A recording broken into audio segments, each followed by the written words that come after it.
স্বস্তি ফিরেছে রাজধানীর সবজির বাজারে, কারণ বেড়েছে সরবরাহ, কমছে দাম। এখন সিম, ফুলকপি প্রতি কেজি বিক্রি হচ্ছে ৩০ থেকে ৪০ টাকায়, আর নতুন আলু পাওয়া যাচ্ছে ৪০ থেকে ৫০ টাকায়। দাম হাতের নাগালে আসায় খুশি ক্রেতারা। তবে এখনও আগের দামে বিক্রি হচ্ছে পেঁয়াজ, রসুন সহ মুরগির। আলাউদ্দিন আল আজাদের আরেকটি প্রতিবেদন। কয়েক সপ্তাহ ধরে রাজধানীর বাজারে বেড়েছে সব ধরনের সবজির দাম। এতে দিন দিন ক্ষুব্ধ হয়ে উঠেছিলেন নগরবাসী। অবশেষে স্বস্তি ফিরেছে ক্রেতাদের মাঝে। বেড়েছে সবজির সরবরাহ, কমেছে দাম। তাই হাতের নাগালে এসেছে সিম, ফুলকপি, লাউ, আলুসহ শীতকালীন সব সবজির দাম। সবজি বা অন্যান্য সবকিছুরই দাম বেশ কম মনে হচ্ছে আর কি।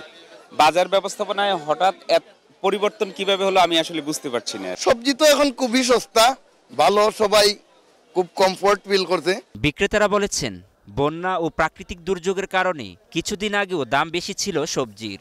এখন সরবরাহ বাড়ায় কমেছে দাম। তবে দু একটি সবজি যা শীতের মৌসুমের নয়, সেগুলোর দাম খানিকটা বেশি। সব সবজি আছে পর্যাপ্ত পরিমাণ, মানে থাকার কারণে যেমন সিম বর্তমানে 20 থেকে শুরু করে 50 টাকা পর্যন্ত, যেমন বেগুন 40 থেকে মানে আপনার হলো 60 টাকা পর্যন্ত, বিভিন্ন কোয়ালিটি। দেশে তরকারি ফসল ছিল না, বন্যায় ঝড় তুফানে মনে করেন যে ফসল করতে পারেনি। পরে বন্যা যাওয়ার পরে আমাদের দেশে ফসল করছে, এই কারণে ভালো ফসল হয়ে গেছে, আমদানি হয়ে গেছে, তরকারি দাম কমে গেছে। সবজির বাজারে স্বস্তি ফিরলেও এখনও কমেনি মুরগির দাম। ব্রয়লার মুরগির বিক্রি হচ্ছে 200 থেকে 210 টাকা কেজি। শীতের কারণে উৎপাদন কম, তাই দাম বেশি জানান বিক্রেতারা।